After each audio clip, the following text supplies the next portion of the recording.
crystal chandelier above the grand ballroom shattered exactly 3 seconds after the poison-coated blade kissed the throat of Marcus Blackwood, patriarch of the most powerful private security dynasty in the Pacific Northwest. Everyone in that room knew Marcus Blackwood was untouchable, protected by the most ruthless, most highly trained operatives money could buy, veterans of wars the public would never read about. Men who had dismantled terrorist cells in countries that didn't officially exist on Pentagon maps. Yet somehow a shadow had bypassed them all. No sound, no warning. The assassin was a ghost poised to end a 150-year bloodline in a single devastating heartbeat. But the ghost made one fatal miscalculation. He completely ignored the girl refilling the champagne. Before Marcus Blackwood could even register the threat slicing toward his carotid artery, the supposedly invisible service worker drove a solid silver hairpin straight through the assassin's throat. 8 inches of tempered metal angled upward, severing the carotid artery and puncturing the base of the skull in one precise, lethal strike. And that's when the real chaos began. The Winter Solstice Summit at the Blackwood Estate nestled deep in the snow-covered Cascade Mountains of Washington State. State was less a celebration and more a glittering battlefield. 50 of the most powerful figures in American private security gathered under one vaulted frescoed ceiling. Old blood families, dynasties that had provided protection to presidents, congressmen, and Fortune 500 executives for generations. The air was thick with expensive cologne-aged whiskey and the subtle, aggressive posturing of men who spent their entire lives measuring dominance in fractions of inches. At the head of the room, standing like a dark monument against the roaring stone fireplace, was Marcus Blackwood himself. At 65, Marcus still carried the weight of command like a second skin. Broad shoulders stretching the seams of a tailored midnight blue suit, steel gray hair cropped military short. Eyes the color of polished gunmetal that seemed to strip secrets from anyone he looked at. He had built Blackwood Security from a regional outfit into a continental empire. His son and heir, Gideon Blackwood, 32 years old, was currently overseeing operations in the eastern seaboard. Marcus had specifically kept him away from the summit, too many rivals who might see the young heir as a softer target than the patriarch himself. 3 months ago, he had done the impossible, unified 3 rival dynasties under the Blackwood banner: the Alaric family from the eastern seaboard, the Silas clan from the southern Bayou territories, the Griffin organization from the impoverished northern regions. It was a consolidation that shifted the entire balance of power in the industry, and not everyone was happy about it. Surrounding Marcus was his inner circle. Beta Wyatt, director of security, a man whose cold blue eyes constantly scanned the room like a targeting computer. Delta Reed, head of tactical operations, built like a concrete pillar, his hand never straying far from the custom Sig Sauer holstered beneath his jacket. Nobody touched Marcus Blackwood. Nobody even approached Marcus Blackwood without explicit clearance. Weaving silently through this minefield of fragile egos and lethal predators was Hazel Thorne. Hazel was nobody. A contractor from Pine Ridge Services, a budget staffing company that supplied servers, janitors, and maintenance workers to events the elite families didn't want their own people wasting time on. To the lords and ladies in their silk gowns and hand-stitched Italian suits, she was entirely invisible. She wore the standard uniform, crisp white blouse, floor-length black skirt, hair pulled back in a simple bun. She kept her amber eyes firmly fixed on the marble floor, moving with the practiced efficiency of someone who had learned long ago that invisibility was survival.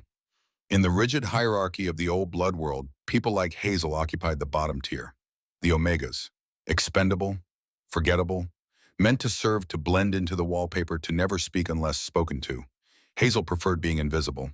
But Hazel held a secret that Pine Ridge Services had never discovered, that no background check had ever flagged, that even her own mother had only whispered about on her deathbed. While the alphas, the leaders, the commanders, the men, like Marcus Blackwood, possessed raw authority and tactical genius, and while the betas commanded operational excellence and unwavering loyalty, Hazel possessed something entirely different: absolute sensory clarity. Most people filtered the world. Their brains deleted 90% of sensory input just to function. Background noise, peripheral movement, subtle shifts in air pressure. Hazel's brain didn't delete anything. She didn't just hear conversations. She heard the slight acceleration of a heartbeat 3 tables away when someone lied. She could smell the metallic tang of adrenaline seeping through expensive deodorant when someone was preparing to make a move. She could feel the microscopic shift in air currents when a door opened 2 rooms over. Her mother had called it a curse, a neurological condition. Sensory processing sensitivity taken to an extreme. Doctors had no cure, no treatment, just advice to avoid crowds, avoid stress, avoid life. Her mother had given her something else before dying, a warning and a weapon. The world is cruel to people like us, Hazel. Never be truly defenseless. The 8-inch hairpin currently buried in the assassin's throat had been her mother's. Sterling silver heavily tempered, sharp enough to pierce bone. Balancing a silver tray of crystal flutes filled with Dom Perignon, Hazel moved toward the center of the ballroom. Her ears picked up the usual sounds. Lord Alaric of the Eastern families muttering something about taxation policy to his second-in-command. Lady Beatrice, chief financial officer of the Northeastern operations, laughing too loudly at a joke that wasn't funny. But underneath it all, beneath the string quartet playing Vivaldi in the corner, beneath the clink of glasses and the murmur of 100 conversations, Hazel felt it. A void. Every person in that room had presence. A heartbeat. The rustle of fabric when they moved. The displacement of air when they gestured. The faint sound of breath. But moving along the western wall, gliding past the heavy velvet curtains, was a pocket of absolute nothingness. No sound, no scent, not even the whisper of footsteps on marble. It was as if a piece of reality had simply been erased. Hazel's breath caught. Her knuckles went white around the edges of the serving tray. She had read about this. Military-grade sound-canceling technology. Thermal masking suits that defeated infrared scanners. Gear that made a man functionally invisible to every security system Blackwood employed. Someone had smuggled a ghost into the most heavily guarded private estate in the Pacific Northwest. She glanced toward the dais where Marcus stood. He was deep in conversation with a visiting dignitary from the Department of Defense. His guards, Wyatt and Reed, were scanning the crowd with professional efficiency, but they were looking for threats that existed. They couldn't see the void. They couldn't feel the empty space carving a path directly toward their patriarch. Hazel's heart hammered against her ribs. Every instinct screamed at her to run, to hide under a table, to let the professionals handle it. If she ran, Marcus Blackwood would die tonight. The families would fracture. Civil war would tear the industry apart. Contracts worth billions would evaporate. And small companies like Pine Ridge, powerless, expendable, would be slaughtered in the crossfire. She took a deep breath, forced her racing pulse to steady. She wasn't a soldier. She wasn't even supposed to be noticed. But she had spent her entire life learning how to survive by paying attention to things other people missed. And right now, she was the only person in the room who could see the invisible. The string quartet transitioned into a sweeping waltz. The ballroom became a sea of twirling gowns and tailored suits. Marcus Blackwood finally stepped down from the raised platform to address the assembled families. The moment his polished leather shoe touched the marble floor, a hush fell over the crowd. The sheer weight of his presence was staggering. When Marcus Blackwood spoke, people listened. Lords and ladies of the council. His voice resonated a deep gravel that carried to every corner of the vast room. We gather tonight not just to celebrate the solstice, but to acknowledge a new era of stability. For the first time in 50 years, the major families stand united under one banner. The crowd hung on every word. Hazel was moving. She had abandoned her tray on a passing dessert cart. Her eyes locked on the empty space now only 10 feet from Marcus Blackwood's broad back. The technology was flawless, but the assassin still had mass. He still displaced air. He still created friction when his boots touched the floor. Hazel dropped to one knee, pretending to adjust the strap of her modest black shoe. From this angle, low to the ground, she looked across the highly polished, reflective surface of the marble floor. There, a slight distortion in the reflection of the chandelier lights. A ripple like heat rising off asphalt in summer. 5 feet away, Beta Wyatt was looking right past the distortion, his eyes fixed on Lord Alaric across the room. Delta Reed was checking his earpiece, scanning the balconies above. They were completely blind. Hazel stood. Her hand trembled as she reached up to her hair fingers, brushing the intricate bun. She felt the cool weight of the silver pin. Never be defenseless. 3 feet. The distortion shifted upward, the assassin raising his weapon. Time seemed to stretch, pulling like taffy into a thick, agonizing crawl. Hazel didn't think. She didn't let the crushing presence of Marcus Blackwood's authority pin her to the floor like it did to every other Omega in the room. She tapped into something primal. Something her mother had whispered about. Survival instinct that lived in the marrow of her bones. With a sudden explosive burst of speed, Hazel sprinted. She didn't aim for Marcus. She aimed for the empty air just behind his left shoulder. Marcus paused mid-sentence. His gunmetal eyes narrowed as a blur of white and black darted through his peripheral vision. A low warning growl started deep in his chest, an Omega-breaking protocol. "Get down!" Hazel screamed, her voice tearing through the refined silence of the ballroom. Before Marcus could react, before Wyatt or Reed could even draw their weapons, the technology failed. The assassin materialized from thin air, a towering, heavily scarred man named Sullivan, known in certain circles as the Wraith. In his gloved hand was a curved, serrated combat knife blade coated in a viscous substance that glowed faintly green under the chandelier light. The blade was already descending in a killing arc aimed directly at the base of Marcus Blackwood's neck. But Sullivan's strike never connected. Hazel collided with the massive operative. She wasn't strong enough to tackle him. She didn't need to be. Using his downward momentum against him, she ducked beneath his heavily muscled arm. Her hand closed around the silver hairpin. With a desperate feral cry that came from somewhere she didn't recognize, Hazel drove the 8-inch spike upward. It buried deep into the soft, unprotected flesh just beneath Sullivan's jaw. The angle was perfect. The spike slid through the corroded artery, punctured upward, through soft palate, penetrated the base of the skull. Sullivan's eyes went wide. Absolute shock registered across his scarred face as his central nervous system shut down in less than 2 seconds. He choked. A wet, gurgling sound escaped his lips. The poison combat knife slipped from paralyzed fingers, clattering harmlessly against the marble floor inches from Marcus Blackwood's boots. Hazel ripped the hairpin free and spun out of the way as Sullivan's massive body collapsed. He hit the ground with a bone-shattering thud that shook the champagne glasses on nearby tables. Dark blood, almost black, began pooling rapidly across the pristine white marble, soaking into the hem of Hazel's uniform skirt. For 3 full seconds, the grand ballroom was plunged into the kind of silence that precedes a hurricane. Nobody breathed. The string quartet had frozen mid-bow. Every Lord, Lady, Alpha, and Beta stood paralyzed, their brains struggling to process the impossible scene. The Wraith, the most feared uncatchable contractor in the shadow market, lay dead on the floor. And standing over him, chest heaving, hands trembling, face splattered with arterial blood, was a nameless Omega from a budget staffing company. "Secure the perimeter," Beta Wyatt finally roared, breaking the spell.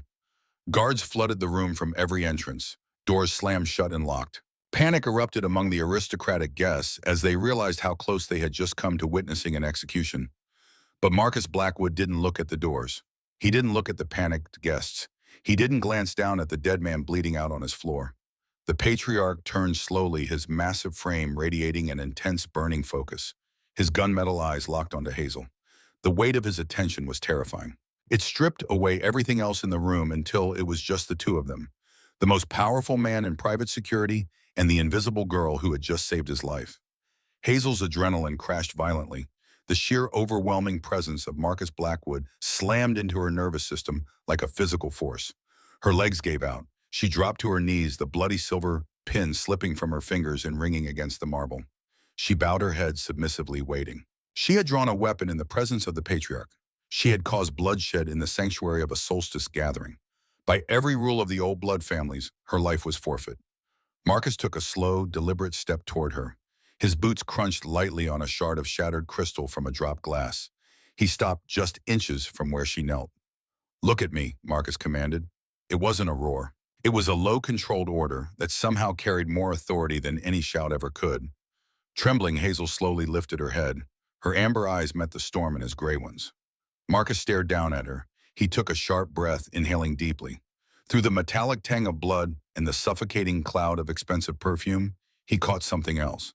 Her scent unmasked by the adrenaline spike, no longer buried beneath layers of fear and practiced invisibility. Wild blackberries in rain-soaked earth. His eyes narrowed. Then he did something nobody expected. He knelt. The patriarch of Blackwood's security, the man who commanded an empire, dropped to one knee in a pool of the assassin's blood, uncaring that it soaked into his $5,000 trousers. He reached out. His large, calloused hands gently enveloped her small, blood-stained fingers. "What is your name?" Marcus asked, his voice quiet now, almost gentle. "Hazel," she whispered. "Hazel Thorne." "Hazel Thorne," he repeated, testing the syllables. Then his expression hardened, shifting back into the tactical commander. "Do you know what you just did?" I killed someone." "You saved my life," Marcus corrected. He stood effortlessly, pulling her to her feet with him. He didn't let go of her hand. "You detected a threat my entire security apparatus missed." "How?" Hazel hesitated. In the old blood world, being different was dangerous. But those gray eyes demanded truth. "I hear things," she said quietly. I feel things, patterns that other people filter out. He didn't have a scent, no sound, but he displaced the air. I tracked the void. Marcus studied her for a long moment. Then he turned to face the room, still holding Hazel's hand. His voice cracked like a whip across the silent ballroom. Wyatt, Reed. Both men snapped to attention. Lock down the estate. Full protocol. No one leaves. No phone calls. Disable the Wi-Fi. Jam the cellular towers. I want a forensic team on this body immediately, and I want a list of every single person who had access to the service staff quarters in the last 72 hours. Yes, sir, Wyatt responded, already speaking rapidly into his wrist communicator. Marcus turned to address the terrified council members. The Solstice Summit is suspended until further notice. That assassin used military-grade concealment technology. Technology that requires inside knowledge of our security grids and protocols. One of you let him in, and until I find out who, consider yourselves guests of the Blackwood estate. Unwilling guests. A wave of shocked protest rippled through the crowd. Marcus ignored it. Without another word, keeping Hazel secured at his side, he marched toward the exit. Guards parted like water. As they left the ballroom, Hazel heard the murmurs beginning, the speculation, the fear. But one voice cut through clearer than the others. Lord Alaric, his aristocratic face twisted with barely concealed rage, speaking to someone Hazel couldn't see. That girl just became the most dangerous person in this building. Mark my words, before this is over, someone will make sure she disappears. The heavy oak doors closed behind them with a decisive thud, and Hazel realized with cold, creeping certainty that killing Sullivan had been the easy part. Now came the real danger. Because in a room full of wolves, she had just proven she could bite back, and wolves never forgave that. The private elevator to Marcus Blackwood's quarters was a fortress in miniature. Biometric scanner, retinal identification, weight sensors in the floor that would trigger lockdown if the passenger count didn't match the authorized manifest. Hazel stood rigidly in the corner, acutely aware of the blood drying on her hands. The torn fabric of her uniform skirt, the silver hairpin now secured in an evidence bag that hung from Beta Wyatt's tactical vest. Marcus hadn't spoken since they left the ballroom. He stood with his back to her, hands clasped behind him, staring at the brushed steel doors as the elevator climbed silently toward the top floor of the estate. Wyatt and Reed flanked the entrance, their faces carved from stone. Professional, unreadable. The elevator chimed softly. The doors whispered open. Marcus's private quarters occupied the entire top floor. Floor-to-ceiling windows offered a sweeping panoramic view of the Cascade Mountains' peaks gleaming white under moonlight. The interior was all dark mahogany, leather, and steel. Minimalist, functional, the living space of a man who had no time for unnecessary decoration. Dismissed, Marcus said quietly. Wyatt and Reed stepped back into the elevator without hesitation. The doors closed, leaving Hazel alone with the patriarch. The silence was absolute, soundproofing so complete that the chaos 3 floors below might as well have been happening in another country. Hazel stood in the center of the massive living area, feeling entirely out of place. Her cheap uniform was stiff with drying blood. Her simple black shoes scuffed the priceless Persian rug beneath her feet. She wrapped her arms around her torso, a defensive posture ingrained from years of making herself as small as possible. Marcus paced the length of the room, shedding his suit jacket and tossing it onto a leather sofa. He rolled up his sleeves, revealing forearms corded with muscle and a network of faded scars. Burns, knife wounds, the topography of a violent life. He stopped at a side table, poured 2 fingers of amber liquid from a crystal decanter. Walked over and offered the heavy glass to Hazel. Drink, he instructed. It will help with the shock. Hazel took the glass with shaking hands. The whiskey burned down her throat, grounding her spiraling thoughts. Marcus returned to the decanter, poured his own glass. He leaned back against the massive mahogany desk that dominated one wall, his gray eyes pinning her in place. Now he said, his voice calm but edged with steel. You are going to tell me exactly how a contractor from Pine Ridge Services managed to bypass my elite security team, detect an invisible assassin using equipment that costs more than most people earn in a lifetime, and deliver a fatal strike before I could even draw breath. Hazel looked down at the amber liquid in her glass. You said it yourself downstairs. I hear things. Elaborate, she hesitated. Revealing this felt like peeling off a layer of skin. But Marcus Blackwood wasn't asking. He was commanding. I have sensory processing sensitivity. Hazel began slowly setting the glass on a nearby side table. Extreme variant. My brain doesn't filter sensory input the way most people's do. I hear everything, smell everything, feel everything. Marcus's eyes narrowed. That's a neurological condition. It makes people avoid crowd struggle in loud environments. It doesn't turn them into human surveillance systems. For most people, yes, Hazel agreed. For me, my mother taught me to weaponize it. She had the same condition. Worse, actually. It destroyed her life. But before she died, she taught me how to control it, how to focus. She stepped forward, pointing toward the heavy oak doors they had just entered. She stepped closer, her voice gaining confidence. When you walked into the library downstairs, Lord Alaric's cologne changed. He switched from his usual bergamot to something cheaper. He's rationing. His family is in financial trouble too, just like Griffin. That's why he's desperate to prove his innocence. Marcus stared at her, a flicker of admiration crossing his face. You cataloged everyone's baseline scent. I catalog everything. Marcus stared at her. Genuine surprise flickered across his weathered features. You have absolute sensory clarity, he said quietly. Unfiltered perception. Yes. And the assassin, Hazel's voice trembled slightly at the memory. When he entered the ballroom and I didn't smell him, the technology masked his scent and his sound, but I could feel the void, the empty space where a person should have been. Your guards were looking for a threat. I was looking for the absence. Marcus pushed off the desk, closing the distance between them in two long strides. He stopped just inches away, his towering frame casting a shadow over her. He reached out his hand, gently cupping her jaw, tilting her face upward.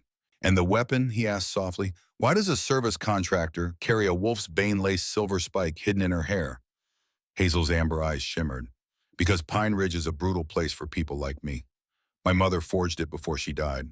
She told me never to be defenseless. I never intended to use it to save a patriarch.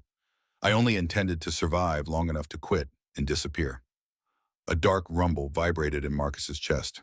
The thought of this woman, this asset living in constant fear, triggered something protective and dangerous in him. Alpha Griffin will answer for the conditions of his company, Marcus said, his voice cold as winter. But right now we have a much larger problem. He released her and walked to a secure monitor mounted on the far wall. He tapped the screen, bringing up a live feed from the estate's medical bay. Sullivan's body lay on a steel examination table. Standing over it was Dr. Sterling, the Blackwood family's chief medical examiner. A thin man with wire-rimmed glasses and the permanent stoop of someone who spent too much time hunched over corpses. Sterling, Marcus barked into the intercom. The doctor jumped slightly, looking up at the camera.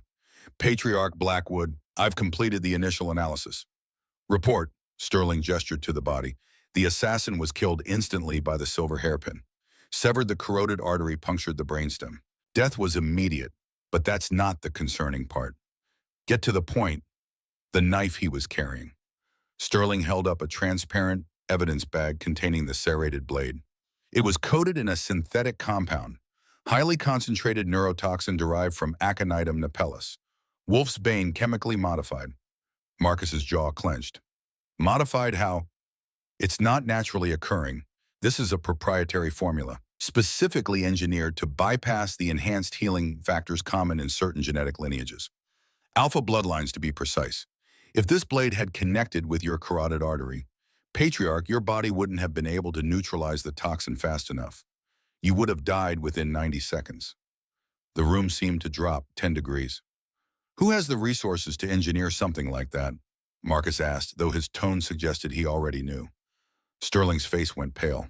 That's the issue, sir. This specific synthetic variant was developed 3 years ago by a medical research division funded by Lord Alaric's family. It was part of a weapons development contract. After the Geneva Biological Accords banned chemical weapons among old blood families, the entire program was supposed to be destroyed. Marcus cut the feed. The monitor went dark. He stood motionless for a long moment, his back to Hazel. When he finally spoke, his voice was barely above a whisper, but it carried the weight of an avalanche. Lord Alaric didn't just let an assassin into my home. He supplied the weapon designed specifically to kill me. He turned back to Hazel. The tactical commander was gone, replaced by something rawer, more dangerous. Miss Thorne, I need you to understand the situation we're in. That assassin didn't act alone. This wasn't a lone wolf contractor taking a high-risk job. This was coordinated, planned, financed. Hazel's mouth went dry. You think it's a conspiracy? I know it is. Marcus walked to the window, staring out at the moonlit mountains. 3 months ago, I unified the major families. Alaric, Silas, Griffin. I absorbed their regional operations into Blackwood Security. It was sold as a merger, a partnership. But the reality is simpler. I took their power, and they want it back. Some of them, yes, maybe all of them. He turned to face her. Right now, 50 of the most dangerous people in the private security industry are locked inside this estate. At least one of them is a traitor, possibly more. They're panicking, and panicked predators are the most lethal kind. Hazel processed this. You need to find out who before they try again. Exactly, but there's a problem. Marcus crossed his arms. Everyone in that ballroom is an expert at deception. They've spent their entire lives masking intentions, hiding weaknesses, projecting false confidence. My security team is trained to detect physical threats, weapons, explosives, aggressive posturing. He stepped closer to her. They're not trained to detect lies buried under decades of practice. They can't hear the acceleration of a heartbeat when someone is asked a direct question. They can't smell the adrenaline spike when a traitor is confronted. Understanding dawned on Hazel like cold water. You want me to help you interrogate them? I need your senses, Marcus said. The patriarch of Blackwood Security, a man who commanded an empire, was asking an Omega for help. I need you to help me hunt. Hazel met his gaze. For the first time in her life, someone wasn't looking at her like she was broken, like she was a liability to be managed. He was looking at her like she was a weapon. I'll help you, she said quietly. But her voice rang with an iron certainty that surprised even her. Marcus's eyes darkened with something that might have been pride, or possession, or both. He didn't thank her with words. He turned to the massive mahogany armoire against the far wall and pulled out a heavy charcoal gray cashmere sweater. Put this on, he commanded, tossing it to her. Your uniform is compromised. The scent of Sullivan's blood will trigger predatory instincts in anyone you pass. We're walking into a viper's nest, Miss Thorne. From this moment forward, you do not leave my side. You are no longer a contractor for Pine Ridge Services. You are under the direct protection of the Blackwood family. Hazel quickly stripped off the blood-stiffened blouse, shivering as the cool mountain air brushed her skin. She pulled the oversized cashmere over her head. It engulfed her small frame, falling to mid-thigh. But more importantly, it was completely saturated with Marcus Blackwood's scent. Cedarwood, gun oil, leather. The olfactory signature of absolute authority. The moment it settled over her shoulders, her erratic heartbeat slowed. She was cloaked in the protection of the most powerful predator on the continent. It was terrifyingly intimate. When Marcus turned back, his breath hitched for a fraction of a second at the sight of her engulfed in his clothing. But his military discipline snapped back into place immediately. He strapped a custom Glock 19 to a concealed holster at his hip. Checked the magazine. Chambered around. The council members have been sequestered in the Grand Library, Marcus explained as he escorted her to the elevator. Wyatt has stripped them of communication devices. No phones, no tablets, no smartwatches. They're blind, panicked, and angry. Whoever hired Sullivan will be trying to cover their tracks. I need you to focus past the noise. Listen to their biology. The elevator descended. When the doors opened on the second floor, the atmosphere hit them like a wall. Fear, anger, aggression. 24 elite guards lined the corridor leading to the library, armed with assault rifles loaded with silver-jacketed hollow points. When Marcus stepped out, they snapped to attention. Their eyes widened fractionally when they noticed the small woman walking in lockstep with their patriarch wearing his sweater. Beta Wyatt stepped forward, his expression grim as a tombstone. They're restless, sir. Lord Alaric is demanding his lawyers, citing the Sovereign Family Treaty of 1998. Alpha Griffin is sweating through his suit. Lord Silas of the Southern Bayou families keeps eyeing the emergency exits. Let them sweat, Marcus growled. He placed a large hand on the small of Hazel's back, a clear, unspoken warning to every guard present. She is mine. Touch her and die. Open the doors.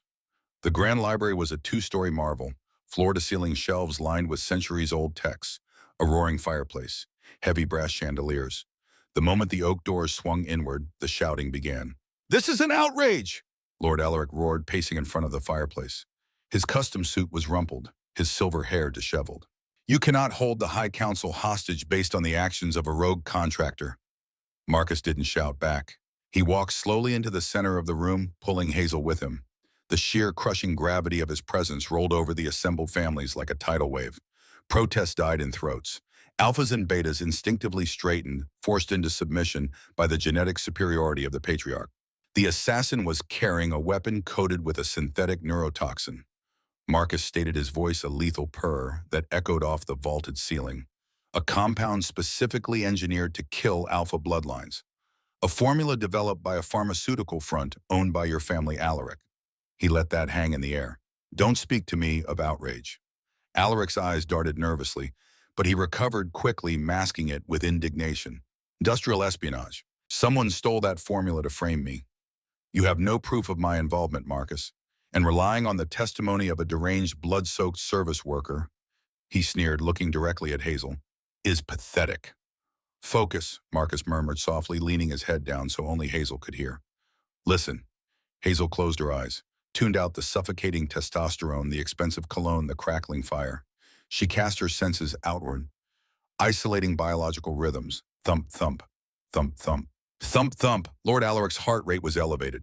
But it was steady, angry, yes, cornered, yes, but not the chaotic, erratic rhythm of a man actively lying about stolen weapons. He's not lying about the theft, Hazel whispered to Marcus, keeping her eyes downcast. His heart is steady when he mentions being framed. Marcus gave no outward reaction, but she felt his hand tighten slightly against her back. Hazel shifted her focus, sweeping the room. Her ears caught something else, a frantic hummingbird-like rhythm coming from near the ancient geography section. Thump, thump, thump, thump, thump, sweat. The sharp, acrid stench of pure, unadulterated terror. It wasn't coming from a powerful Alpha Lord. It was coming from Alpha Griffin, the head of Pine Ridge Services, the man who had treated Hazel like disposable garbage for 3 years. Griffin was visibly trembling. His eyes darted frantically between Alaric and Marcus. His shirt collar was soaked through with perspiration. It's Griffin, Hazel said clearly, her voice cutting through the heavy silence. Every eye in the room snapped to her. What did you say, girl? Alaric snarled. Hazel didn't flinch. The cashmere sweater, smelling of Marcus, gave her an anchor. Alpha Griffin is terrified. His blood pressure is spiking, core temperature dropping. He smells like guilt. Griffin's face went white. She's lying. She's a defective, useless Omega trying to exact revenge on her employer. Patriarch, you cannot listen to this. I listen to my asset. Marcus interrupted, his voice like thunder. The word hung in the air. Asset, not servant, not contractor. Asset. The shock on Griffin's face was total. The implication was staggering. Marcus stalked toward Griffin, his eyes shifting from gray to something darker, more primal. You stole the weapon from Alaric's facility, Marcus said quietly. You brought the concealment technology into my home. Why, boy? Griffin backed away, hitting the bookshelves. No, I didn't. I swear on the founders. Hazel, Marcus asked, not taking his eyes off Griffin. He's lying, she confirmed instantly. His vocal cords tightened. Pulse just skipped 2 beats. Realizing he was trapped, Griffin's survival instinct overrode logic. With a feral roar, he lunged, not at Marcus, at Hazel, claws extended, aiming to rip the throat out of the woman who had just destroyed his life. He didn't make it halfway. Marcus moved faster than human eyes could track. He intercepted Griffin mid-lunge, his massive hand closing around the smaller man's throat with the force of a hydraulic press. He slammed Griffin down onto a heavy oak reading table. The thick wood split straight down the middle with a deafening crack. You brought a weapon into my home, Marcus roared, his face inches from Griffin's. And you dared to bare your claws at my asset. Griffin choked, his partial shift failing, as Marcus's iron grip crushed his windpipe. The once proud Alpha of Pine Ridge was now nothing more than a whimpering, broken mess on the floor of the destroyed library. The rest of the council watched in stunned silence. No one dared intervene. Talk, Marcus commanded, or I start breaking bones, beginning with your spine. Griffin gasped, coughing up blood onto the Persian rug. I had to. Pine Ridge is bankrupt, starving. Lord Silas promised me a fortune. He promised me territory in the bayou operations if I just smuggled the equipment inside. Across the room, Lord Silas of the Southern Bayou families froze. He had been quietly edging toward the heavy mahogany doors. Now Beta Wyatt and Delta Reed had their sidearms drawn laser sights, painting red dots center mass on Silas's chest. Equipment, Marcus repeated, his voice dangerously calm. He released Griffin, letting the broken man collapse. You used technology, dark market concealment gear. And you, he turned his terrifying gaze towards Silas. You orchestrated this. Silas's aristocratic mask cracked. His southern drawl thickened with venom. It was politics, Marcus. You centralized too much power. The southern families are being suffocated by your trade policies. We needed a change in leadership. So you hired an assassin, Marcus said. Used a stolen poison to spark suspicion, planted evidence to make it look like internal betrayal. And if I died, the families would fracture. Alaric would take the fall, and you would sweep in to unify the territories under your banner. Silas smiled, a cold reptilian expression. It was a flawless plan. Until that anomaly, he glared at Hazel with pure hatred, ruined it. Hazel's senses flared. The terror, the absolute nothingness she had felt in the ballroom when Sullivan materialized. It was blooming again. But this time it wasn't hiding a person.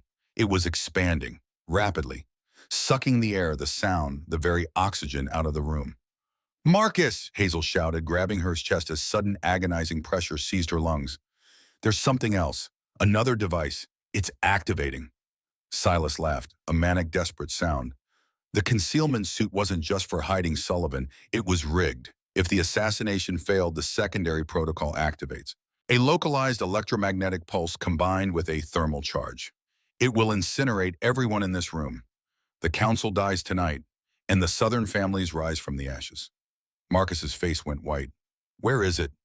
Hidden in the one place your guards wouldn't check, Silas mocked, on the person of a completely unremarkable invisible servant. Hazel's blood ran ice cold. She remembered the ballroom. Bumping into Griffin in the hallway earlier that evening, he had shoved past her muttering curses. She reached into the deep pocket of her discarded uniform skirt, bundled on a chair where she had changed. Her fingers brushed something cold, heavy, violently vibrating. She pulled it out, a crude black iron device, no larger than a deck of cards, inscribed with circuit patterns that glowed crimson, pulsing like a frantic heartbeat. The smell of ozone and burnt copper filled the air. Hazel, drop it, Wyatt yelled. If I drop it, it detonates. Hazel cried, her biological instincts screaming. Kinetic impact will trigger it. Silas checked his gold Rolex. 3 minutes. That's all you have. Marcus released Silas, shoving the traitor to the floor like garbage. He closed the distance to Hazel in 2 strides, his eyes locked on the glowing device in her trembling hand. The patriarch's mind raced through 1,000 tactical scenarios in seconds. No bomb squad for military-grade technology. No time to evacuate. The blast radius would take out the entire wing of the estate, and the electromagnetic pulse would fry every piece of electronic equipment within half a mile, including the security systems, the lockdown protocols, everything that kept the perimeter secure. There has to be a way to disable it, Marcus muttered, examining the pulsing circuits without touching them. A fail-safe, a manual override. Hazel closed her eyes, ignored the panic, ignored the ticking clock, ignored the 50 sets of eyes watching her hold their death in her palm. She stripped away the noise, focused purely on the sensory output of the device itself. It wasn't just a bump, it was a system, a closed circuit of energy. She could feel it. The vibration wasn't random. It had a rhythm, a pulse that synchronized with something external. It's receiving a signal. Hazel breathed, her eyes snapping open. It's not autonomous. Someone is transmitting the activation command. Marcus whipped around to face Silas. Who has the trigger? Silas's smile widened. You think I'm stupid enough to carry it on me? The signal is automated, sent from a server that went live the moment Sullivan's heart stopped beating. You can't stop it. Even if you kill me, the countdown continues. Then we jam the frequency, Delta Reed said, already pulling a compact signal jammer from his tactical vest. Won't work, Hazel said urgently, staring at the device. Look at the circuits. They're hardened, military-grade shielding. A standard jammer won't penetrate. Marcus's jaw clenched. Then we need to physically destroy the receiver. Can't, Wyatt cut in, his voice tight. Any structural damage to the casing triggers an accelerated detonation. We'd have maybe 10 seconds instead of 3 minutes.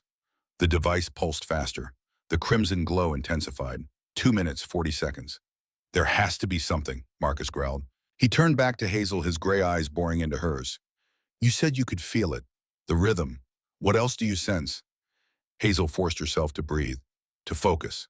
She held the device closer to her face, ignoring the searing heat starting to burn her palm. The circuits are copper-based, she said, slowly processing. The energy is electromagnetic.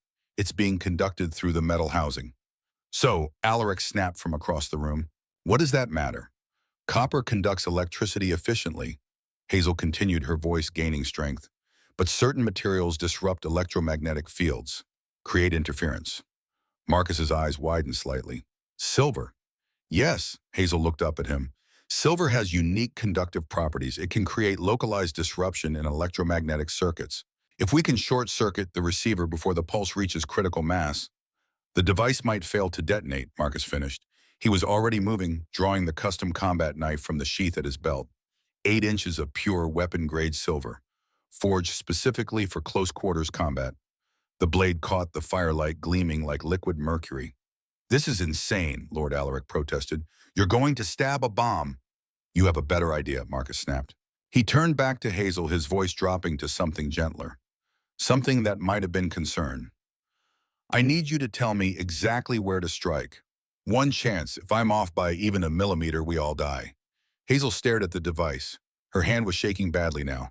The heat was intensifying. The edges of her fingers were starting to blister. 2 minutes, 10 seconds. Hazel's hands were shaking so badly the device nearly slipped from her grip. The burns from the electrical discharge were worse than she'd thought. Her fingers were going numb. Marcus, I can't, her voice cracked. I can't hold it steady. My hands. The patriarch's face went ashen. If she dropped it, they had seconds. Not even enough time to say goodbye. For the first time in decades, Marcus Blackwood felt genuine fear.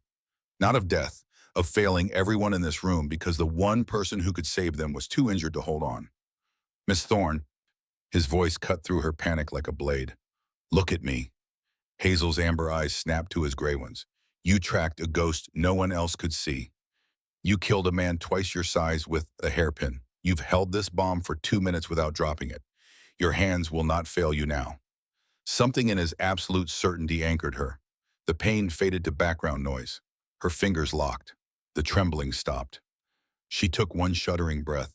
I'm ready. She closed her eyes again, listened, past the crackling energy, past the vibration, down to the core. There, a central node where all the circuit pathways converged. A nexus point where the electromagnetic pulse was being generated and amplified before distribution to the thermal charge. Center of the device, Hazel said, her voice steady despite the fear coursing through her veins. There's a convergence point. If you can pierce it with enough force, the silver should create a short-circuit cascade. The feedback loop will overload the system before it can reach critical detonation threshold. Marcus positioned himself directly in front of her. How deep do I need to go? All the way through, the nexus is at the core. Then you need to hold absolutely still, Marcus said quietly. His eyes met hers. In them, she saw complete trust. Do not move, do not flinch. Understand. Hazel nodded. She extended her arm, fully holding the vibrating device, as steady as her trembling muscles would allow. The entire library held its breath. 1 minute, 50 seconds. Marcus raised the silver blade. The firelight danced across the edge. His face was a mask of absolute concentration. A surgeon preparing for the most critical incision of his career. He exhaled slowly, centered himself. Then with brutal precision and incredible speed, he drove the blade downward. The silver knife punched through the black iron casing with a metallic shriek. Sparks exploded from the impact point. The device convulsed in Hazel's hand like a living thing dying. The crimson glow flickered, stuttered. For one terrible heartbeat, nothing happened. Then the circuits began to cascade fail. The pulsing light sputtered, racing through the pathway conduits in reverse.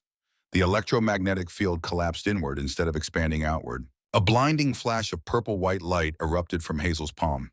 The concussive shockwave was smaller than a full detonation would have been, but still powerful enough to shatter every window in the library. Ancient glass exploded outward into the night. Several heavy oak chairs toppled. Books flew from shelves. Hazel was thrown backward by the force, but she never hit the ground. Marcus's arms caught her, wrapping around her body and pulling her against his chest. He turned, shielding her with his own mass as the shockwave washed over them. The device, now nothing more than a smoking, twisted piece of scrap metal, clattered harmlessly to the floor. The glowing circuits dead, inert. The suffocating electromagnetic pressure vanished instantly, replaced by the crisp, freezing mountain air rushing in through the broken windows. They had survived. For a long moment, nobody moved. The library was silent except for the whistle of wind and the crackle of the fireplace.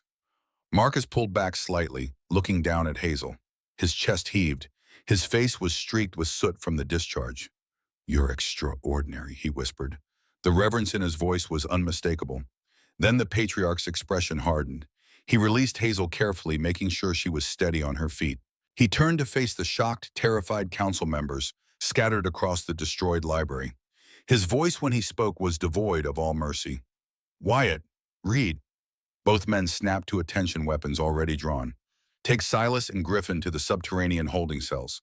They are guilty of high treason, attempted assassination of a patriarch, conspiracy to commit mass murder, and domestic terrorism.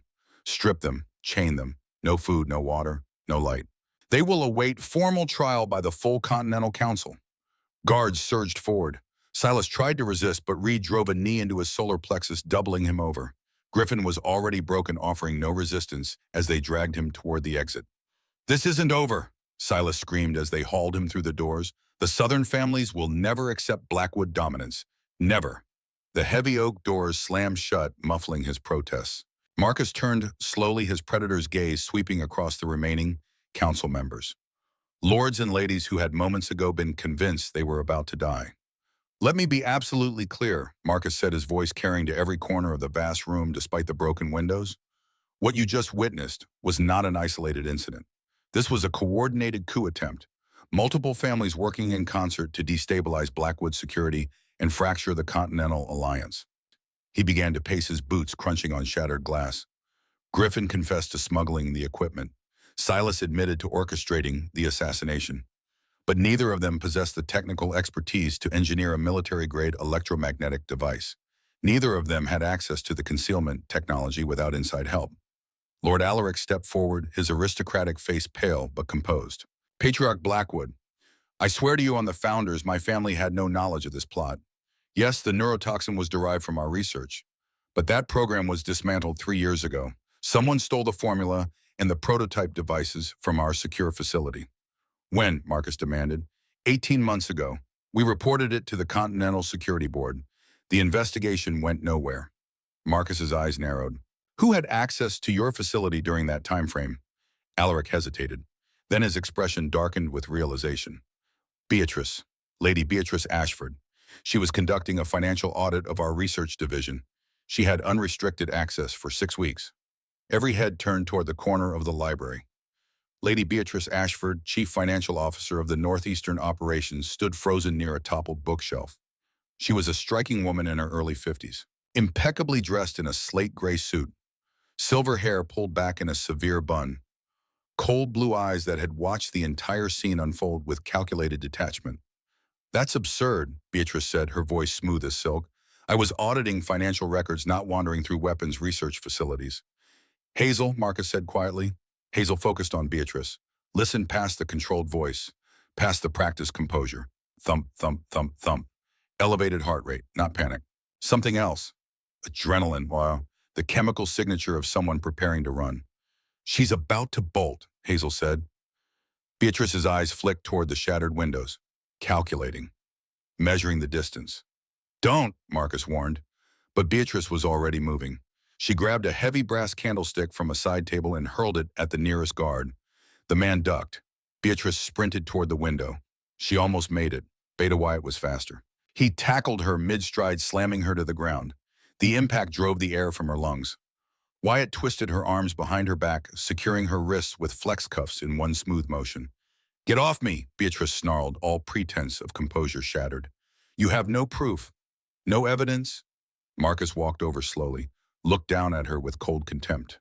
"Reed," he said, "search her office, her quarters, her vehicle, every device she's touched in the last 6 months. I want financial records, communication logs, everything." "Already on it, sir," Reed replied, speaking into his wrist communicator. Marcus knelt beside Beatrice, his voice dropping to a deadly whisper only she could hear. "You made one critical mistake. You underestimated the girl. You thought she was invisible, disposable. Just another nameless servant who would carry your bomb into the ballroom without ever knowing what she held." Beatrice's face twisted with hatred. "She's nothing. A genetic defect. An omega who should have been culled from the breeding lines generations ago." Marcus's hand shot out, gripping Beatrice's jaw with bruising force. "That defect just saved 50 lives, including yours. Show some gratitude before I decide you're not worth the cost of a trial." He released her, standing up, nodded to Wyatt. "Take her to holding. Separate cell from Silas and Griffin. I want full surveillance, audio and video. If she so much as whispers to herself, I want it recorded. They dragged Beatrice toward the exit. She went silently now, her mind already working on legal strategies and escape contingencies. The doors closed. Marcus turned to face the remaining council members. 23 lords and ladies, frightened, confused, waiting for direction. Here's what happens next, Marcus announced. At dawn, the Continental Council will convene an emergency session. Silas Griffin and Beatrice will face formal charges. The evidence will be presented. Justice will be served. He paused, letting that sink in. But understand this. The old blood system is broken. Tonight proved it. We have built our power on secrets, on hierarchy, on the belief that some bloodlines are inherently superior to others. And that arrogance nearly got us all killed. He gestured toward Hazel, who stood near the fireplace, still wrapped in his cashmere sweater, her hands bandaged from the burns. This woman saved my life. Saved all your lives. Not because of her bloodline, not because of her rank, but because she possesses a skill we desperately need, the ability to see truth through deception. Lord Alaric stepped forward again. This time he dropped to one knee, bowed his head. Patriarch Blackwood, Alaric said, his voice stripped of arrogance. My family owes a debt to Miss Thorne. I spoke out of turn in the ballroom. I insulted her. I questioned her loyalty. For that, I offer my throat in apology. Slowly, one by one, the other council members followed suit, kneeling, bowing, an unprecedented show of submission to an Omega. Hazel stared, overwhelmed. This wasn't her world. These weren't her people. But Marcus walked to her side, placed a hand on her shoulder. Miss Thorne, he said formally, loud enough for everyone to hear. By the authority vested in me as Patriarch of Blackwood Security, I hereby offer you a position within the family structure. You will serve as special advisor for threat analysis. You will have full access to our resources, our intelligence networks, and our protection. Your rank is elevated to Alpha Class status, effective immediately. The room erupted in shocked murmurs. Elevating an Omega to Alpha was unheard of. It shattered centuries of tradition. Furthermore, Marcus continued, silencing the protest with a single look. Any family, any individual who threatens Miss Thorne in any way will answer directly to me. She is under Blackwood protection. Permanently. He turned to face her, his voice dropping so only she could hear. You don't have to accept. If you want to walk away from this world, I'll make sure you disappear safely. New identity, new life, anywhere you want. Hazel looked up at him, then at the kneeling council members, then at her burned, bandaged hands. 12 hours ago, she had been invisible, disposable. Now she was standing in the center of power, being offered a seat at the table. I accept, Hazel said quietly. Marcus's eyes flashed with something that might have been satisfaction or relief. Then it settled. He turned back to the council. The rest of you are dismissed to your quarters. The estate remains on lockdown until the trial concludes. Wyatt will escort you. The council members rose, filing out in subdued silence. When the last of them had gone, Marcus exhaled heavily. The weight of command seemed to settle back onto his shoulders. You should rest, he said to Hazel. Dr. Sterling needs to examine those burns properly. What about you? I have work to do. Silas mentioned the Southern families. That implies this conspiracy extends beyond the people we arrested tonight. I need to contact the Continental Council. Prepare formal charges. Secure testimony. Hazel nodded, but as she turned to leave, a thought struck her. Marcus? He looked up from the tactical tablet Wyatt had handed him. In the ballroom when Sullivan materialized, I saw something. He looked at Beatrice before he attacked you. Not once. 3 times, like he was waiting for confirmation. Marcus's eyes sharpened. You're certain? Yes, and there's something else. Silas said the device was triggered when Sullivan's heart stopped. But Sullivan died in the ballroom. The device didn't activate until we were in the library, almost an hour later. Marcus processed this. A delayed trigger. Or someone manually activated it, someone who was watching, waiting for the right moment to maximize casualties. The Patriarch was silent for a long moment. Then he tapped his communicator. Reed, I need the security footage from the ballroom. Every angle, every camera. I want to know who was looking at their phone or watching the 60 seconds before we entered the library. Copy that, sir. Marcus looked at Hazel with something approaching respect. You have the instincts of an investigator. I have the instincts of someone who learned to survive by noticing what everyone else ignores. A ghost of a smile crossed Marcus's weathered face. Get some rest, Miss Thorne. Tomorrow we finish this. Hazel nodded and headed toward the door. But as her hand touched the handle, Marcus spoke again. Hazel, she turned. Thank you for everything. She met his eyes, saw the sincerity there, the gratitude of a man who rarely thanked anyone. You're welcome, patriarch. She left the heavy doors closing softly behind her. Marcus stood alone in the destroyed library. Wind whistled through the shattered windows. The fire crackled. He looked down at the twisted remains of the device on the floor, then at the bloodstains on the Persian rug where Griffin had fallen. This wasn't over. Silas and Beatrice were just pieces on a larger board. Someone had financed this operation, someone with deep pockets and deeper connections, and they were still out there. Marcus's phone buzzed, a secure message from Delta Reed. Sir, found something in Beatrice's office. You need to see this immediately. Marcus strode toward the door, his mind already racing through possibilities. The game had changed tonight. The old rules were dead, and whoever thought they could destroy the Blackwood bloodline was about to learn a very painful lesson. You don't hunt wolves unless you're prepared to become prey. The patriarch stepped into the corridor, his shadow stretching long behind him. Dawn was still 3 hours away, and Marcus Blackwood had a conspiracy to dismantle. The dawn broke cold and merciless over the Cascade Mountains, painting the snow-covered peaks in shades of crimson and gold. Marcus Blackwood had not slept. He stood in his private office 3 floors above the destroyed library, staring at the evidence Delta Reed had recovered from Beatrice's quarters. Spread across his mahogany desk were financial documents that told a story of greed, desperation, and betrayal that ran deeper than anyone had suspected. Explain it to me again, Marcus said, his voice gravelly from exhaustion and rage. Reed stood at attention, a tablet in his scarred hands. Lady Beatrice wasn't just involved in the conspiracy, sir. She orchestrated the entire operation. 3 years ago, when you began consolidating the regional families, she saw the writing on the wall. Her northeastern territory was hemorrhaging money. Outdated contracts, bloated overhead. She was facing bankruptcy within 18 months. So she decided to kill me and blame it on internal conflict. Not quite that simple. Reed swiped through documents on the tablet. She approached Silas first, offered him a deal. If he could provide the muscle and the fall guy Griffin, she would provide the technical expertise and the financial infrastructure. In exchange, after your death, they would carve up Blackwood security. Silas would take the southern and western territories. Beatrice would consolidate the north and east. Marcus's jaw clenched. And Griffin, useful idiot. Beatrice promised him enough money to save Pine Ridge Services. He smuggled the equipment in, thinking he was just helping Silas embarrass you politically. He had no idea they were planning an assassination. What about the device, the electromagnetic pulse bomb? Reed's expression darkened. That's where it gets worse, sir. Beatrice didn't just steal the neurotoxin from Alaric's facility. She stole the concealment technology and the EMP design from a classified Pentagon contract that Blackwood Security was developing 2 years ago.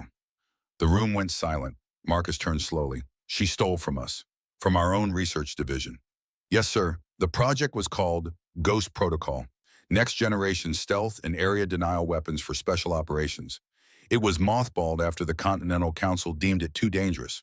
But Beatrice had access as CFO. She copied everything before the servers were wiped. Who else knows about this? Just you, me, and Wyatt, and now Miss Thorne if you choose to brief her. Marcus nodded slowly. His mind was already 3 steps ahead, calculating the political fallout. If this information became public, it would prove that Blackwood Security had been developing weapons banned under international accords. The Pentagon contracts would evaporate. Congressional hearings would follow. The empire would crumble. This stays buried, Marcus said quietly. Beatrice will face charges for theft, conspiracy, and attempted murder. But the Ghost Protocol connection never sees daylight. Understood. Understood, sir. What about Sullivan? Where did she find him? Reed pulled up another file. Real name James Sullivan, former Delta Force operator, dishonorably discharged 8 years ago for excessive force during a black site interrogation. He's been working the private contractor circuit ever since. Beatrice hired him through a cutout in the Cayman Islands, paid him $2.5 million half up front. And his final words, Gideon Blackwood, $5 million. That was the frame-up. Exactly. If he had survived long enough to finish the sentence, he was supposed to say, Gideon Blackwood promised me $5 million to kill his father. It would have implicated your son immediately, created a succession crisis, turned the families against each other. Marcus's fists clenched. The thought of his own son being framed for patricide made his blood boil. Gideon Blackwood was 32 years old, brilliant, tactical, everything a heir should be, and Beatrice had been willing to destroy him just to cover her tracks. "Where is my son now?" Marcus asked. "Still under house arrest per your orders, sir. He's been trying to reach you for 6 hours. Lift the restriction. Tell him to meet me in the Grand Hall." It's time he knew the truth. Reed nodded and left. Marcus stood alone staring at the sunrise. In 3 hours, the Continental Council would convene. Silas Griffin and Beatrice would face formal charges before the assembled patriarchs and matriarchs of every major family in North America. It would be a circus, a political bloodbath, but it would also send a message. Cross the Blackwood family, and there is no mercy, only justice. His phone buzzed. A message from Dr. Sterling. "Miss Thorne's burns are second degree but healing well. I've sedated her for rest. She'll be ready by the trial." Marcus allowed himself a small exhale of relief. Hazel had proven herself invaluable, but she was still fragile, still learning to navigate a world that had spent her entire life telling her she was worthless.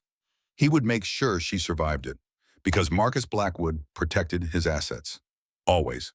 The Grand Hall of the Blackwood estate was a cathedral of power, vaulted ceilings soaring 40 feet high, stained glass windows depicting the founding families, a massive oak table that could seat 100. By 9 o'clock in the morning, every seat was filled. The Continental Council had assembled. 18 patriarchs and matriarchs representing the most powerful private security dynasties in North America. Men and women who controlled armies of contractors, influenced defense policy, and held the lives of thousands in their hands. At the head of the table sat Marcus Blackwood. To his right, Gideon Blackwood, cleared of all suspicion, his slate-gray eyes so similar to his father's, burning with quiet fury. To Marcus's left sat Hazel Thorne, no longer in a servant's uniform, now dressed in a tailored charcoal suit that Wyatt had procured overnight. Her burned hands were bandaged but steady, her amber eyes alert. The other council members stared at her with barely concealed shock. An Omega sitting at the Continental Council table was unprecedented, blasphemous even. But no one dared voice their objections, not with Marcus Blackwood presiding. "This emergency session is now in order," Marcus announced, his voice echoing off the stone walls. "We are here to address the attempted assassination of a sitting patriarch and the exposure of a conspiracy to destabilize the Continental Alliance." He nodded to Beta Wyatt, who activated a massive screen at the far end of the hall. Security footage began to play. The ballroom, Sullivan materializing from thin air. Hazel's desperate sprint, the silver hairpin finding its mark. Several council members gasped. They had heard rumors, but seeing it was different.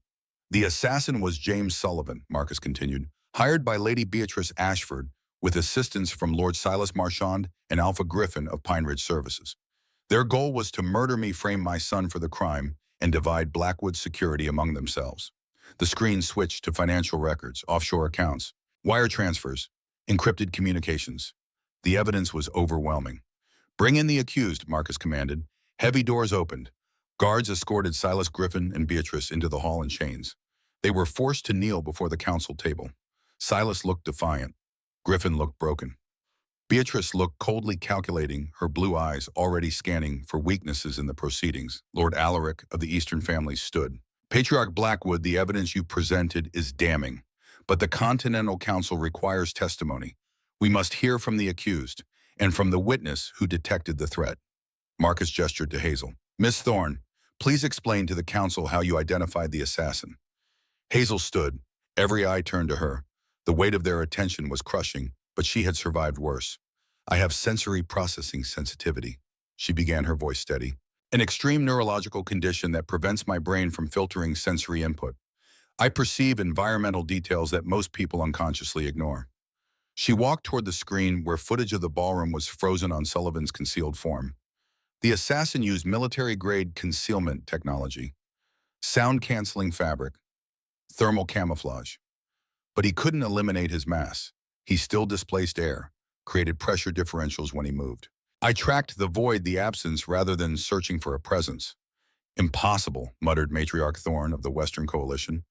"No human has that level of perception." "I do," Hazel said simply. She turned to face Beatrice. "And I also noticed something else.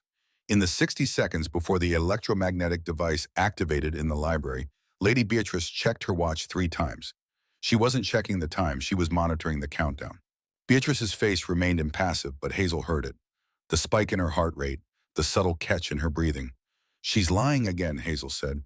Right now, her cardiovascular system just betrayed her. Gideon Blackwood stood abruptly. I have a question for Lady Beatrice. Marcus nodded permission. Gideon walked around the table, stopping directly in front of the kneeling woman. You tried to frame me for patricide. Why? Beatrice finally spoke, her voice dripping with contempt. Because you're weak, boy. You and your father both. Clinging to outdated notions of honor and loyalty while the world evolves past you. The Southern families understand what you refuse to accept. Power belongs to those willing to seize it. You murdered an innocent man, Gideon said quietly. Sullivan was a tool, a disposable asset, and you were willing to burn 50 people alive just to cover your tracks. Collateral damage. Beatrice shrugged. Acceptable losses in pursuit of a greater strategic objective. The casual cruelty in her voice sent a ripple of disgust through the assembled council. Marcus had heard enough. O Lady Beatrice Ashford, Lord Silas Marchand, Alpha Griffin, you are hereby found guilty of high treason, conspiracy to commit murder, terrorism, and crimes against the Continental Accords. The sentence is permanent exile. All assets seized, all family ties severed, you are cast out. It was the harshest sentence short of execution. Exile meant becoming non-persons. No family would shelter them. No bank would serve them. They would become ghosts hunted by every contractor in the industry. Beatrice's composure finally cracked.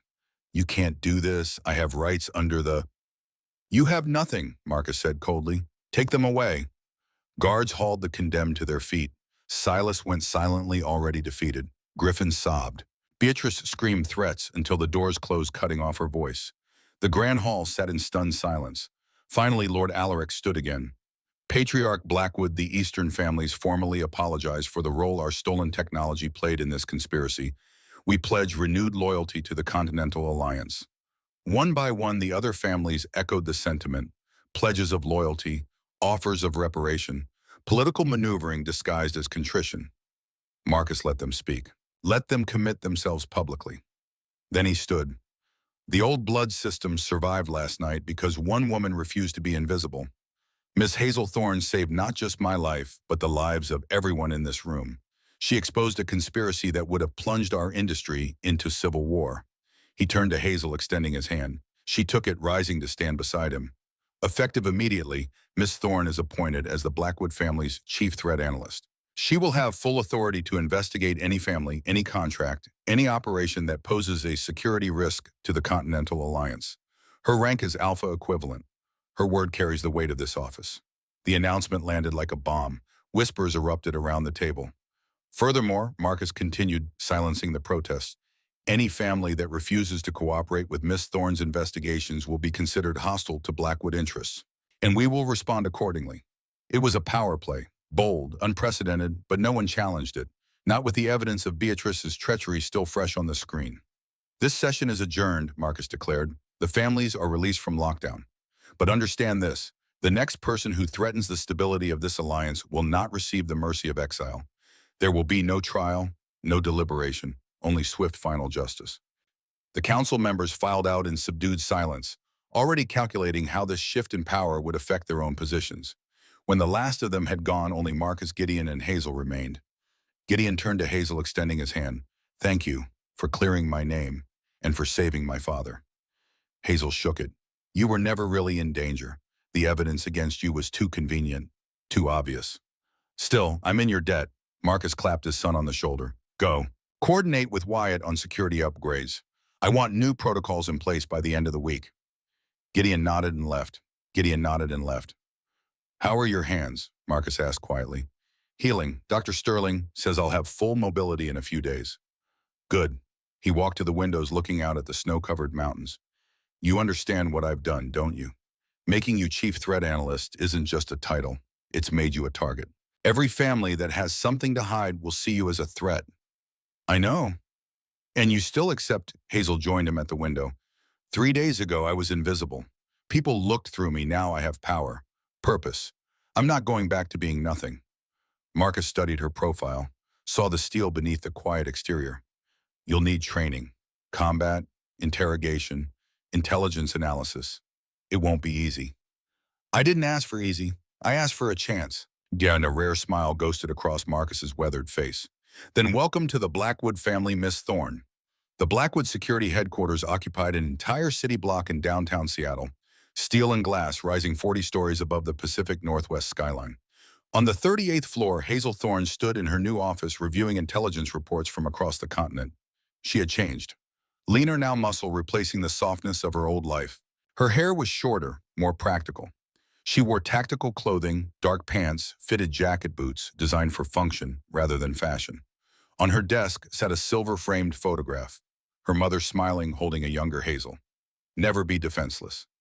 A knock at the door. Gideon Blackwood entered carrying a secure tablet. "We have a situation," he said without preamble. "3 families in the Midwest are showing irregular financial activity, large cash transfers, encrypted communications. It looks like the beginning of another consolidation attempt." Hazel took the tablet, her trained eyes scanning the data. 6 months ago, she wouldn't have understood half of it. Now she saw the patterns immediately. "It's not consolidation," she said. "It's a buyout. Someone outside the old blood system is acquiring smaller families, building influence." Gideon's expression darkened. "Who?" "I don't know yet, but I will." She grabbed her jacket. "I'm going to Chicago. Tell your father I'll report back in 72 hours. "Hazel," Gideon's voice stopped her at the door. "Be careful. You've made enemies, powerful ones." She turned, meeting his eyes. In them, she saw genuine concern. "I know," she said simply, "but I'm not the invisible girl anymore. I'm the one they should be afraid of." She left, her footsteps echoing down the corridor. Hazel was halfway to the elevator when she heard footsteps behind her. "Miss Thorne." She turned. Marcus stood in the corridor, backlit by the golden Seattle sunset streaming through the floor-to-ceiling windows. "You're leaving already?" he asked. "Chicago won't investigate itself." Marcus walked closer, stopping just within conversational distance. Not the predatory proximity of their first meeting. Something more equal. "6 months ago, you saved my life. Tonight, you're walking into potential danger without backup." "I have backup. Your son is monitoring." "That's not what I meant." Marcus hesitated, a rare moment of uncertainty crossing his weathered face. "The old blood world is brutal, Miss Thorne. It takes and it takes until there's nothing left. I've seen it destroy people with twice your training." Hazel met his eyes. "I'm not going to break Marcus." "I know." He pulled something from his jacket pocket, a small black case. "But just in case." He opened it. Inside was a pendant, sterling silver shaped like a shield, the Blackwood family crest. "If you wear this, every contractor from here to New York will know you're under Blackwood protection. It won't stop everyone, but it will make them think twice." Hazel took the pendant. It was heavier than it looked. Solid, real. "Thank you," Marcus nodded. Then almost awkwardly, he extended his hand. Hazel shook it. His grip was firm, respectful. "6 months ago, I asked you to hunt with me," Marcus said quietly. "You've exceeded every expectation. The Blackwood family is stronger because of you. Then let's keep it that way." She released his hand and walked to the elevator. The doors opened. She stepped inside. As the doors began to close, Marcus spoke one last time. "Hazel, come back alive." She smiled. "Always do." The elevator descended, carrying her toward whatever waited in Chicago. And Marcus Blackwood stood alone in the corridor, watching the numbers tick down, already planning the security protocols that would keep his chief threat analyst alive. Because the Empire had survived one conspiracy. But Marcus knew better than anyone. The next one was always coming. Marcus's voice crackled through. "Always, but keep distance. Let her work. She's earned our trust." "Understood." Gideon ended the call and walked to the window.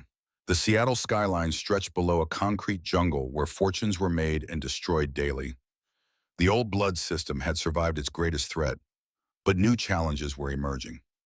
External forces probing for weaknesses, testing the alliance. But they had Hazel Thorne now, the woman who saw what others missed, who heard the lies beneath the words. And as long as she stood watch, the Blackwood bloodline would endure. In a private office 3,000 miles away, a man in an expensive suit watched a live feed from Seattle. He saw Hazel Thorne exit the Blackwood building, climb into a black SUV, and disappear into traffic. He smiled, closed the laptop. "She's even better than we hoped," he said to the shadowed figure standing behind him. "Then we proceed with phase 2. "Yes, but carefully. Miss Thorne is problematic. We need her neutralized before we move on Blackwood directly. And if she can't be neutralized," the man's smile widened, "then we recruit her. Someone with her talents would be invaluable, and everyone has a price." He stood buttoning his suit jacket. walked to the window of his penthouse office overlooking Manhattan. The old blood families think they've weathered the storm. They have no idea the hurricane is just beginning. He raised a glass of scotch to the New York skyline, to evolution and the extinction of dinosaurs. The shadowed figure joined the toast, and far below the city moved on unaware that the next war for control of America's private security industry had already begun.